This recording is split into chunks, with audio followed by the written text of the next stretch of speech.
Hello प्यारे दोस्तों, कैसे हैं आप सब। आज के इस वीडियो में देखेंगे 8 ग्रेड अभ्यास पुस्तिका। प्यारे दोस्तों, ये हमारा अंग्रेजी बुक है कक्षा 8 के लिए, जो कि दोस्तों आपके बुक में नई बुक जो जारी किया गया है ना वर्ष 2024-25 के लिए, हमारा न्यू बुक है। ठीक है, न्यू बुक। तो चलिए दोस्तों, इसमें हम लोग देखते हैं ये नई बुक का डायग्राम है। इस प्रकार से जारी किया गया, आप देख सकते हैं। ये देखिए, इस तरह से फिर दिया। ये पहला पेज आपका कि 8 ग्रेड अभ्यास पुस्तिका अंग्रेजी कक्षा 8 के लिए, जो कि दोस्तों ये आपको वर्ष 2024-25 के लिए जारी किया गया है। इसमें से दोस्तों हम सब देखेंगे, इसमें से हम लोग देखने जा रहे हैं पाठ लेसन नंबर 1। लेसन नंबर 1 जो दिया है एनोदर चांस। क्या है? Another chance. तो चलिए देखिए दोस्तों, यहाँ पर दिया गया है कि लेसन नंबर 1 है अनोदर चांस, जिसका हिंदी होता है दोस्तों एक एक और मौका। एक और मौका इसका ही हिंदी होता है। तो चलिए इसके हम लोग सभी क्वेश्चन आंसर देखते हैं ए टू जेड। प्यारे दोस्तों, मैं आपको एक बात बताना चाहता हूँ, ये जो आप पीडीएफ देख रहे हैं, यह पीडीएफ नई बुक का पीडीएफ 2024-25 के लिए। क्योंकि मैंने यहाँ पर इसलिए लिखा हूँ कि बहुत सारे बच्चों का राइटिंग समझ नहीं आ पाता, इसलिए मैंने पीडीएफ ही बनाया हो। यहाँ पर आपको नोट करने में कोई दिक्कत नहीं होगा। जो कि लेसन 1 हो गया अनोदर चांस, इसका हम लोग सभी प्रश्न उत्तर देखेंगे। यह नई बुक का पीडीएफ बनाया हूँ। ठीक है, यहाँ पर आपको कोई प्रॉब्लम ही नहीं रहेगा, मैं एक एक करके सोल्व करूंगा। तो चलिए शुरू ही करते हैं मल्टीपल चॉइस क्वेश्चन। राइटिंग में तो बिल्कुल दिक्कत नहीं होगा। ठीक है, चलिए देखिए यहाँ पर क्या है, choose the correct option and right. सही विकल्प चुनकर आपको लिखना है।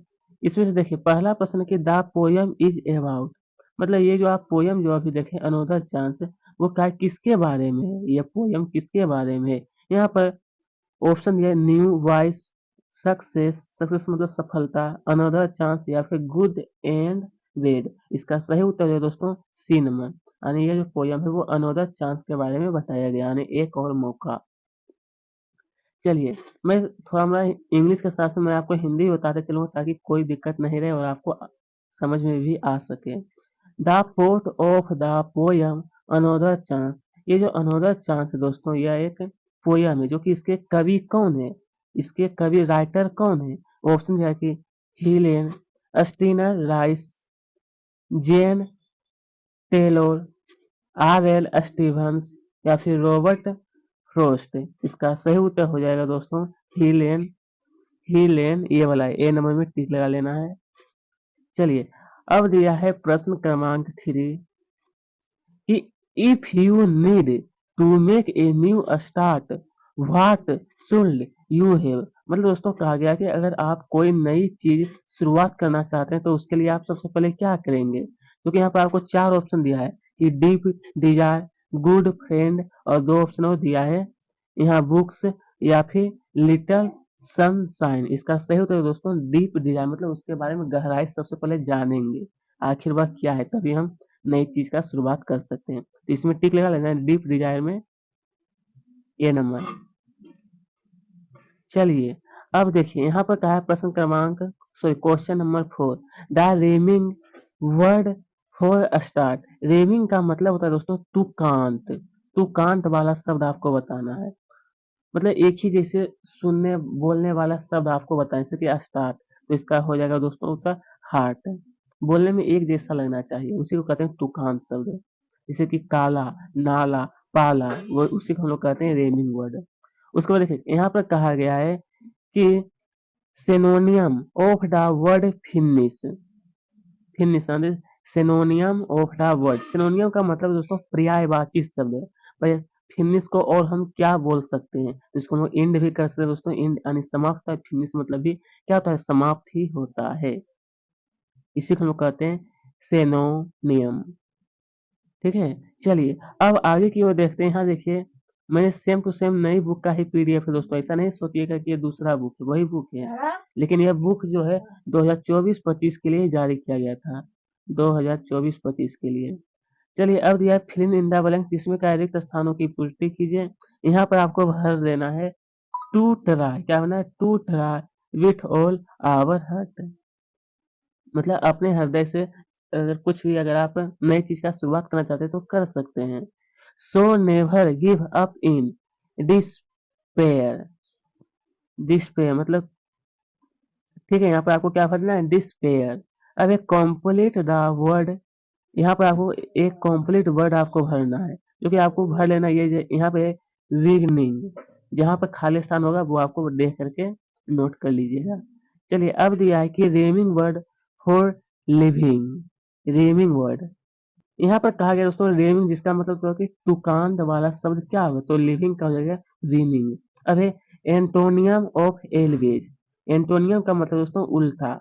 एंटोनियम का मतलब उल्टा क्या हुआ, एलवेज। एलवेज का मतलब होता है हमेशा, नेवर का मतलब दोस्तों कभी नहीं, तो इसका उल्टा हो जाएगा नेवर, यानी कभी नहीं, हमेशा का कभी नहीं। चलिए अब दिया है very short answer type question, यानी ये हमारा है दोस्तों अति लघु उत्तरीय प्रश्न है। कहा answer the following question in one word और ऑन सेंटेंस। इसमें से कहा गया दोस्तों कि एक वर्ड या फिर एक एक शब्द या फिर एक वाक्य में उत्तर आपको बताना है। देखिए यहाँ क्वेश्चन का है कि write two word from the poem that start with with the letter V and W. मतलब कहा गया है कि ये जो पोयम आपने पढ़ा एनोदर चांस, इसमें से आपको जो स्टार्ट हुआ है जो वर्ड वी बी और डब्ल्यू से, वो आपको दो वर्ड लिखना है। तो बी से हो जाएगा दोस्तों ब्रेड, और एक हो जाएगा वेटर। डब्ल्यू से हो जाएगा दोस्तों वॉइस, और एक होता है वीनिंग, वीनिंग। अब अब यहाँ पर कहा गया है कि what do we need to make a brand new start. इसमें क्या है, अगर आप कोई नई चीज की शुरुआत करना चाहेंगे तो उसके लिए सबसे पहले आप क्या करेंगे, तो इसके बारे में आप सबको लिखना है दोस्तों कि we need only a deep desire to make a brand new start. मतलब कोई भी चीज को जब हम शुरुआत करना चाहेंगे उसके पहले हम उसके बारे में पूरी गहराई से जानेंगे कि आखिर वह क्या है, तभी हम उसका शुरुआत करेंगे। अब देखिए right the antonym of the following word. मतलब यहाँ पर क्या है फ्रेश। फ्रेश का मतलब दोस्तों ताजा, तो इसका क्या है एंटोनियम क्या हुआ, एंटोनियम का मतलब दोस्तों अपोजिट वर्ड, इसका उल्टा क्या होगा सलेट। अस्टेल होगा, अस्टेल यानी इसका होता है बासी। अस्टेल का मतलब बासी। चलिए अब है write write word that rhyming rhyming with the following word. Rhyming word आपको लिखना है, रेमिंग यानी कि कहा गया है तुकांत वाले शब्द क्या होगा, तो वे का डे हो जाएगा एक जैसा बोलने में लगे, जैसे कि काला, काला का नीला हो सकता है। इसी तरह यहाँ पर वे का डे, विनिंग का विगनिंग, विगनिंग, इसी को हम कहते हैं रेमिंग वर्ड। चलिए अब यहाँ पर आगे देखते हैं, यहाँ पर कहा है शॉर्ट आंसर टाइप क्वेश्चन। इसमें इसका होता है दोस्तों कि लघु उत्तरीय प्रश्न का आंसर द फॉलोइंग क्वेश्चन। इसमें एक से दो सेंटेंस में आपको उत्तर देना है। का question number 15, right any one stanza of the poem another chance. कहा गया है कि आपको कोई भी स्टेंजा लिखना है, ये जो पोयम है ना अनदर चांस, इसका कोई भी आप स्टेंजा लिख सकते हैं। स्टेंजा का मतलब दोस्तों क्या होता है कि चार चार लाइन का एक समूह होता है, उसी को हम लोग कहते हैं स्टेंजा। स्टेंजा तो आप यहाँ पे लिख सकते हैं it does not take a new day to make a brand new start. कहने का अर्थ है, अगर हम कोई नई चीज की शुरुआत करना चाहते हैं तो उसके लिए हमको it only takes a deep desire to try with all our heart. उसके बारे में पहले गहराई से जानेंगे और फिर अपने दिल से उसको स्टार्ट करेंगे, उस काम को शुरू कर सकते हैं। ठीक है, ये आपको चार लाइन लिख लेना, यानी एक स्टेंजा जिसको कहते हैं। चलिए अब क्या है what should we not do in despair. What should we not do in despair, तो इसका आंसर हो जाएगा कि we should never give in despair because there is a new tomorrow ahead to do something new. ठीक है, मतलब हर दिन कुछ से कुछ नया करना चाहिए, यही बताया गया है। अब है question number 17, according to you what should we do to correct our mistake. तो इसका आंसर हो जाएगा कि to correct our mistake in order to make a new beginning we wish for another chance. Question number 18, pick out the rhyming word from the poem and write down. मतलब इस poem से आपको चुन करके आपको रेमिंग वर्ड लिखना है। रेमिंग आने की तुकांत वाले शब्द लिखना है। तो वे का हो जाएगा एवे और स्टे, विनिंग का विनिंग हो जाएगा। देखिए दोनों में बोलने में एक जैसा लगता है, उसी को हम लोग कहते हैं रेमिंग वर्ड।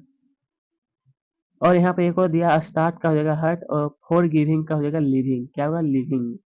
चलिए अब हमसे कहा गया है, ये देखिए कि लॉन्ग आंसर टाइप क्वेश्चन जिसको हम लोग कहते हैं दीर्घ दीर्घ उत्तर। ये प्रश्न कहा है, यावर your brother has not perform well in the last cricket match, right a letter motivate him to perform well in the next match. इसमें से कहा गया दोस्तों कि अपने भाई को एक लेटर लिखना है, जैसे कि पहला लास्ट मैच यानी पिछला जो मैच हुआ था उसमें से वो अच्छी परफॉर्म नहीं कर पाया, तो आपको एक लेटर लिखना है, इससे आप अपने भाई को मोटिवेट कर सकते हैं कि अगले मैच में फिर से वो परफॉर्म अपना दिखा सकते हैं, परफॉर्म आने की प्रदर्शन अपना अच्छी दिखा सकते हैं। तो आपको क्या करना है दोस्तों, मैं पहले बता देता हूँ। अगर आप ये जहाँ से हैं, ऐसा नहीं कि जैसे ये मैंने अपना एड्रेस लिखा हूँ, ये मेरा अपना एड्रेस है, लेकिन आप जहाँ से हैं वहाँ का अपना एड्रेस यहाँ पर लिख देना है, और यहाँ पर आपको डेट लिखना है, फिर लिखना है जिसके पास आप लिख रहे हैं,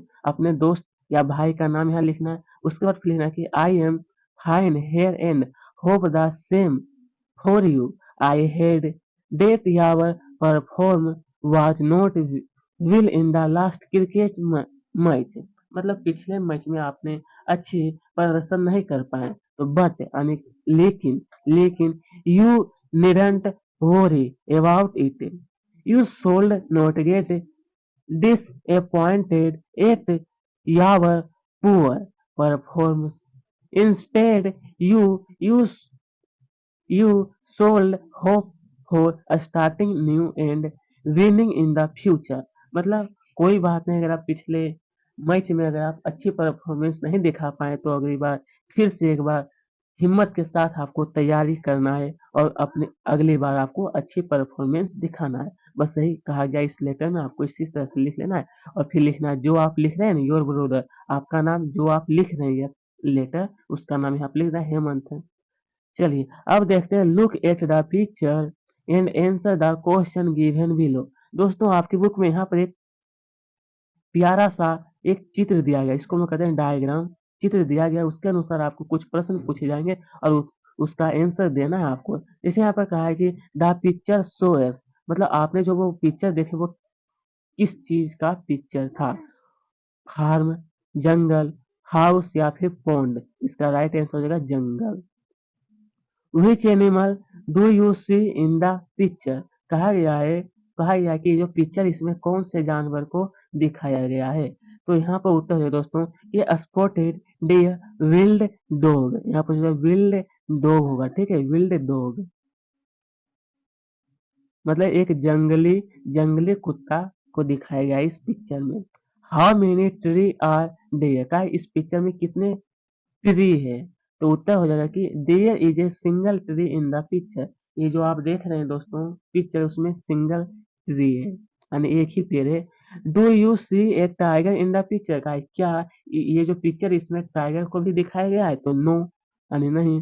arrange the given letter to, ये जो दिया है ना कि RSASG, ये जो दिया है दोस्तों इसका इसका आपको क्या करना है, अरेंज करके लिखना है, सजा करके आपको लिखना है। तो ये हो जाएगा दोस्तों GRASS ग्लास।